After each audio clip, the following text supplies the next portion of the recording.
গাড়ীখনৰ বনেট ৰং কৰি থকা হৈছে। এইখন গাড়ীখন হৈছে Hondacity আৰু গাড়ীখনৰ মানে এই বনেটখন যিখন ৰং কৰি আছে তাতে মানে আপোনাৰ গছ পৰিছিলে আৰু বনেটখন বহুত সোমাই গৈছিলে। তাকে এতিয়া ৰং কৰি আমি ধুনীয়াকৈ লুৰটো দেখিছেনে, ৰাইট ছাইডৰ যিটো লুৰ সেইটো আমি ধুনীয়াকৈ এতিয়া উলিয়াইছোঁ। আৰু আপোনালোকে চাই থাকিব আমাৰ গাড়ীত ৰং কৰা ভিডিঅ'বিলাক।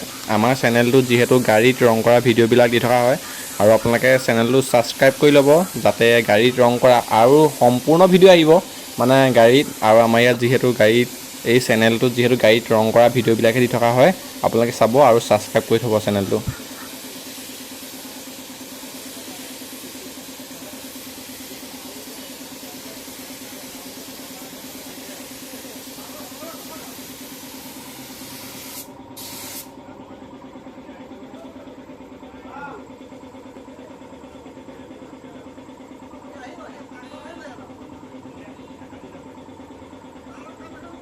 আপুনি আমাৰ কেইটা কি গাড়ী ৰং কৰা চাবলৈ আহিছে?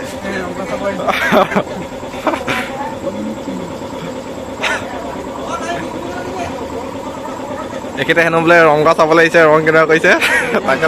হা এতিয়া আৰু এইফালে হৈ গৈছে, এইডোখৰতে গছ পৰিছিলে দেখিছে লুৰটো কেনেকুৱা হৈ গ'ল আৰু মিলিছে।